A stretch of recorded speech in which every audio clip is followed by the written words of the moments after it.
హైదరాబాద్‌లోని ఉప్పాలగూడలో ఇద్దరిని హత్య చేయడం అనేది ఇప్పుడు సెన్సేషన్ క్రియేట్ చేసింది సార్. ఒక అమ్మాయిని, ఒక అబ్బాయిని ఇద్దరిని కూడా చంపేశారంట. సో, ఏం జరిగింది ఈ ఇష్యూలో? ఎవరిని చంపారు? మరి ఎవరు చంపారు? మరి ఈ ఇష్యూలో ఎటువంటి అంశాలు బయటపడ్డాయి? పోలీసులు ఏం చెప్తున్నారు సార్? హైదరాబాద్‌లో రంగారెడ్డి జిల్లా నార్సింగ్ పోలీస్ స్టేషన్ పరిధిలో అనంత పద్మనాభ స్వామి దేవాలయం దగ్గర కొండలున్నాయి. ఆ కొండల్లో జనవరి 11వ తేదీన కొంతమంది యువకులు వెళ్లారు.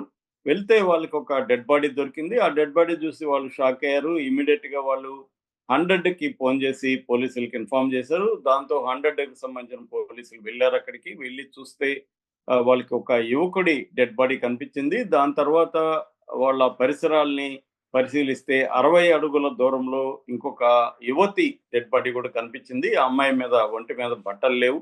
దాంతో వాళ్ళ ఏరియానంతా క్షుణ్ణంగా పరిశీలిస్తే వాళ్ళకి అక్కడ మందు బాటిల్లు ఒక 10 బాటిల్ పైన కనిపించాయి. తాగి పడేసిన బాటిల్స్. సో, ఎవరో కొంతమంది యువకులు ఇక్కడికి వచ్చి వీళ్ళిద్దరిని చూసి ఏదన్నా ఘర్షణ జరిగి ఏమన్నా చంపారా అన్న డౌట్ అయితే వచ్చింది. దాంతో ఇమ్మీడియేట్‌గా వాళ్ళు తమ పై అధికారులకు ఇన్ఫార్మ్ చేశారు. దాంతో డీసీపీ ఆధ్వర్యంలో ఒక పోలీస్ టీము, క్లూస్ టీము అక్కడికి రంగంలో దిగింది.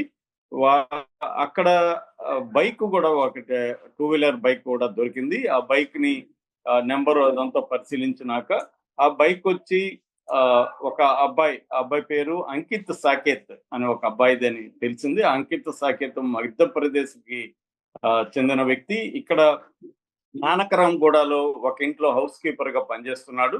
ఆ తర్వాత వీళ్ళు ఆ అబ్బాయి ఫోను అవన్నీ చెక్ చేశారు. మొత్తానికి వాళ్ళకి అర్థమైందేమంటే ఛత్తీస్‌గఢ్‌కి చెందిన బిందు అనే అమ్మాయి, అమ్మాయి అంటే హౌస్ వైఫు. ఈ అబ్బాయి వీళ్ళిద్దరికీ పరిచయమే అయింది. ఆ అమ్మాయికి ఆల్రెడీ ముగ్గురు పిల్లలున్నారు. సో, వీళ్ళిద్దరి మధ్య ఒక అఫెయిర్ ఏర్పడింది. వాళ్ళిద్దరి పరిచయం సోషల్ మీడియా ద్వారా జరిగిందనేది వాళ్ళు ప్రస్తుతానికి పోలీసులు అనుకుంటున్నారు. ఇంకా వివరాలు రావాల్సింది. సో, ఈ క్రమంలో ఇప్పటివరకు వాళ్ళ పోలీసుల విచారణలో తేలిన అంశాలు మనం చూస్తే వాళ్ళు పోలీసులు ఏం చెప్తున్నారంటే వీళ్ళిద్దరి మధ్య ఒక వివాహేతర సంబంధం అనేది ఏర్పడింది. సో, లైంగిక సంబంధం ఏర్పడింది. ఈ అమ్మాయి ఈ బిందు అనే అమ్మాయి ఛత్తీస్‌గఢ్ అమ్మాయి. ఈ అమ్మాయి ఏందంటే తన భర్త, పిల్లలున్నారు. సాకేత్‌తో అఫెయిర్ పెట్టుకునింది. ఇంకొక అబ్బాయితో కూడా అఫెయిర్ పెట్టుకునింది. సో, ఇంకొక అబ్బాయికి డౌటొచ్చింది. ఈ అమ్మాయికి ఎవరితోనో అఫెయిర్ ఉందని డౌటొచ్చింది. ఆ అబ్బాయి నిఘా సో, వీళ్ళిద్దరూ మొన్న అక్కడ కలుసుకున్నారు. కలుసుకునేసరికి ఆ అబ్బాయి వీళ్ళని వెంటాడి రెడ్ హ్యాండెడ్‌గా పట్టుకున్నాడు. పట్టుకొని తన ఫ్రెండ్స్‌ని కొంతమందిని తీసుకెళ్ళి వాళ్ళని గొడవ జరిగింది. ఆ గొడవలో ఫస్ట్ ఈ అమ్మాయిని కత్తులతో బొట్టేశారు. దాని తర్వాత సాకేత్ పారిపోతుంటే అందుకనే 60 అడుగుల దూరంలో సాకేత్ శవం దొరకడానికి కారణం అదే అన్నమాట. సాకేత్ పారిపోతుంటే సాకేత్‌ని గూడా కత్తులతో పొడిచేసి, ఆ తర్వాత బండరాయితో తలల మీద మోది చంపేశారు. అంటే ఈ అమ్మాయితో ఆ అబ్బాయి ఎమోషనల్‌గా ఇన్వాల్వ్ అయిపోయినాడు. ఈ అమ్మాయి ఏమో ఇద్దరితో అఫెయిర్ మెయింటైన్ చేస్తుంది. దాంతో అతను వీళ్ళిద్దరి మధ్య అఫెయిర్ ఉన్న విషయాన్ని తట్టుకోలేకపోయాడు.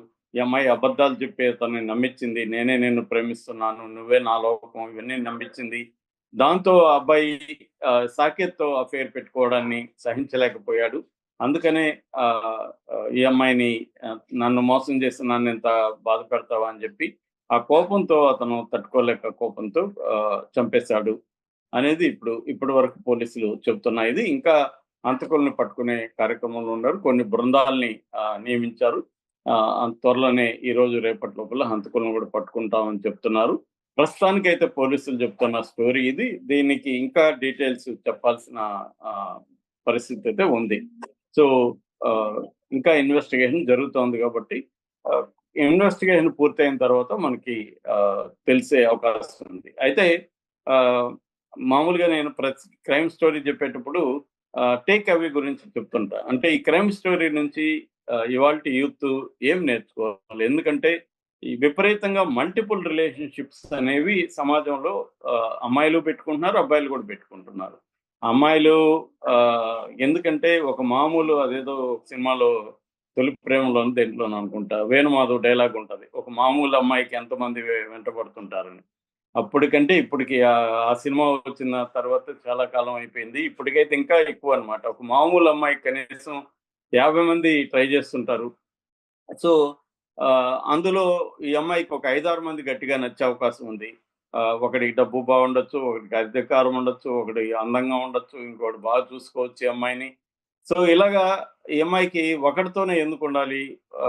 నేను నాకు 5 మందితో ఎంజాయ్ చేస్తాను. నన్ను అదేదో మన 'పవన్ కళ్యాణ్' డైలాగులు. సో ఇలాగ జరుగుతుంటది.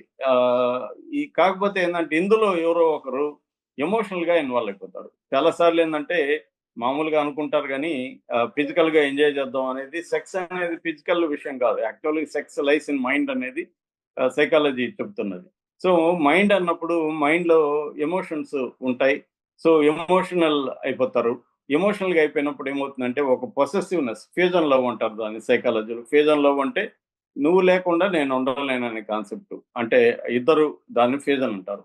అంటే అవతల వ్యక్తి తనను వదిలేసినా లేకపోతే అవతల వ్యక్తికి వేరే అఫైర్ ఉన్నా తను తట్టుకోలేడనమాట. అటువంటి ఒక ఫ్యూజన్ లవ్ దీంట్లోకి ఎంటర్ అయిపోయినప్పుడు ఏం చేస్తారంటే, ఈ అమ్మాయి వేరే వాళ్ళతో అఫైర్ ఉంది. ఇవాళ టెక్నాలజీ ఎక్కువైంది.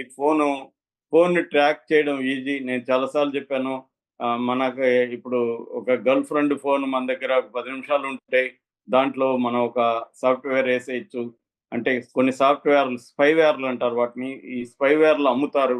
సంవత్సరానికి ప్యాకేజీలుంటాయి. 3 నెలలకింత, 2 నెలలకింత, లేకపోతే సంవత్సరానికింత అని. ఫర్ ఎగ్జాంపుల్ సంవత్సరానికి ఒక 10,000 కడితే వాడు నీకు ఐడీ ఇస్తాడు.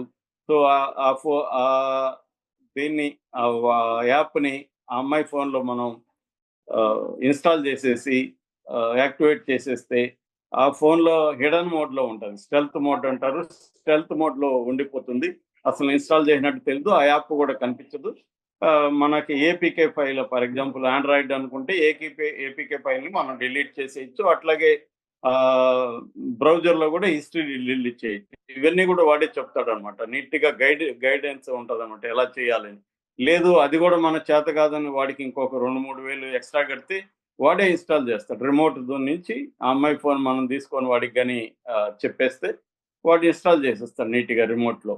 అలాగా వాడు చెప్పింది వాడే నీట్‌గా చేసేస్తాడు.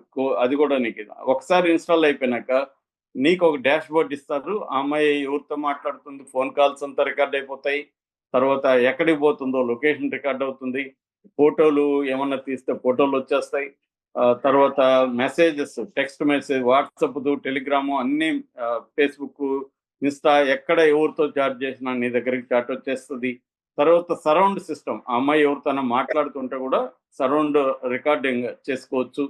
ఆ అమ్మాయి ఎవరిని కలుస్తుంది, వీడియోలు తీయొచ్చు. నువ్వు ఇక్కడి నుంచే వీడియో తీయమంటే వీడియో తీస్తది, ఫోటోలు తీయమంటే ఫోటో తీస్తది. ఆ అమ్మాయికేమి తెలియకుండా ఫోను తీస్తదనమాట. ఇటువంటి ఒక టెక్నాలజీ వాళ్ళు డెవలప్ అయిపోయింది. అందుకని డౌట్ వచ్చినప్పుడు నిఘా పెట్టడం అనేది చాలా ఈజీ అయిపోయింది. ఇదొక ఎగ్జాంపుల్ చెప్పాను. ఇలాంటివి అనేక రకాల మెథడ్స్ ఉన్నాయి. సో, అందువల్ల ఇవాళ మల్టిపుల్ అఫైర్‌ని దాచుకోవడం కష్టం. ఒకరి నుంచి ఒకరిని దాచిపెట్టడం అనేది కష్టం. అందుకని నేను చాలా సార్లు ఏం చెప్తున్నానంటే, మీరు ఎవరితో అయినా అఫైర్ పెట్టుకుంటే ఓపెన్‌గా ఉండండి. ముందే చెప్పండి. "అరె బాబు! నాకు నువ్వొక్కడే బాయ్ ఫ్రెండ్ కాదు. నాకు ఇంకిద్దరు కూడా బాయ్ ఫ్రెండ్స్ ఉన్నారు. నీకు ఓకే అయితే నువ్వు నాతో అఫైర్ పెట్టుకో. లేకపోతే లేదు" అని అమ్మాయి అయినా, అబ్బాయి అయినా "అమ్మ నువ్వొకటే కదా! నాకు ఆల్రెడీ ఇంకొక ఇద్దరు గర్ల్ ఫ్రెండ్స్ ఉన్నారు" అని ఫస్ట్ ఓపెన్‌గా ఉండడం అనేది ఫస్ట్ కండిషన్. అట్లా లేకుండా ఏమార్చుదాం, వీళ్ళని మోసం చేద్దాం, వీడికెందుకు చెప్పాలి? నా ఇష్టం గదా! నేను 5 మందితో అఫైర్‌లు పెట్టుకుంటాను. వీడికెందుకు నేను జెప్పాలి? వీడెవడు నన్ను కంట్రోల్ జేయడానికి అనుకుంటే అసలకే మోసం వస్తది. సో, అంటే మనం ఒక రిలేషన్‌షిప్ పెట్టుకుంటున్నామంటే, ఈ రిలేషన్‌షిప్ కాన్సిక్వెన్సెస్ ఏంటి? అంటే ఎమోషనల్ కాన్సిక్వెన్సెస్ ఏంటి? సోషల్ కాన్సిక్వెన్సెస్ ఏంటి? లీగల్ కాన్సిక్వెన్సెస్ ఏంటి? ఎక్కువగా అబ్బాయిలకి లీగల్ కాన్సిక్వెన్సెస్ ఉంటాయి. అంటే నేను ఆల్రెడీ మన దాంట్లో చెప్పాను. బిఎన్ఎస్ భారతీయ న్యాయ సంహిత సెక్షన్ 69 ప్రకారం ఒక అబ్బాయి ఒక అమ్మాయితో ఫాల్స్ ప్రామిసెస్ ఏమన్నా ఇచ్చి అఫైర్ పెట్టుకుంటే, ఆ అమ్మాయి తర్వాత ఫాల్స్ ప్రామిసెస్‌ని నెరవేర్చకపోతే, ఆ అమ్మాయి గాని కేసు పెడితే, ఈ అబ్బాయికి 10 ఏళ్ల జైలు శిక్ష పడుతుంది. ఫాల్స్ ప్రామిస్ అంటే ఏంటి? డబ్బిస్తాననో, పెళ్లి చేసుకుంటాననో, ఉద్యోగం తీసిస్తాననో, లేకపోతే బాస్ అయితే ప్రమోషన్ ఇస్తాననో, ఏదైనా కావచ్చు ఫాల్స్ ప్రామిస్. సో, ఈ అమ్మాయి ఏముంది కేస్ పెట్టేటప్పుడు నాకు డబ్బులిస్తానన్నాడు, నాకు ఉద్యోగం తీసిస్తానన్నాడు అని కేస్ పెడతది. అది వీడు చెప్పాడో లేదో కూడా ఎవడికి తెలీదు. కానీ ముందైతే అరెస్ట్ చేస్తారు. బెయిల్ రాదు. కోర్టులో ఒకవేళ ప్రూవ్ అయితే వీటికి శిక్ష పడుతుంది. ఇది పరిస్థితి. అందుకని ఇక్కడ కూడా అదే జరిగింది. ఈ అమ్మాయి ఆల్రెడీ పెళ్ళైన అమ్మాయి ఒకరితో అఫైర్ పెట్టుకుంది. మళ్ళీ ఇంకొకటితో పెట్టుకుంది. వాడు ఎమోషనల్‌గా ఇన్వాల్వ్ అయినాడు. సో, ఇది ప్రాబ్లమ్. అదేదో ముందే క్లియర్‌గా ఈ అమ్మాయి చెప్పునుంటే ఇంత గొడవ రాకపోయి ఉండొచ్చు. ఏదేమైనా అఫైర్‌లు పెట్టుకొని ఎంజాయ్ చేద్దాం జీవితాన్ని అనుకుంటే కొంతమందికి అది కష్టాలు లేకుండా కూడా జరిగిపోవచ్చు స్మూత్‌గా. కొంతమందికి ఇలాంటివి రావచ్చు. ఈ మధ్య కాలంలో ఇలాంటి క్రైమ్స్ బాగా పెరుగుతున్నాయి కాబట్టి జాగ్రత్తగా ఉండడం అయితే అవసరం. అంటే ఏదో సరదాగా అబ్బాయిలు దొరికారు కదా అని అమ్మాయిలు అఫైర్‌లు పెట్టుకునేస్తే కాన్సిక్వెన్సెస్ దారుణంగా ఉండే అవకాశం ఉంది. Okay. Thank you so much.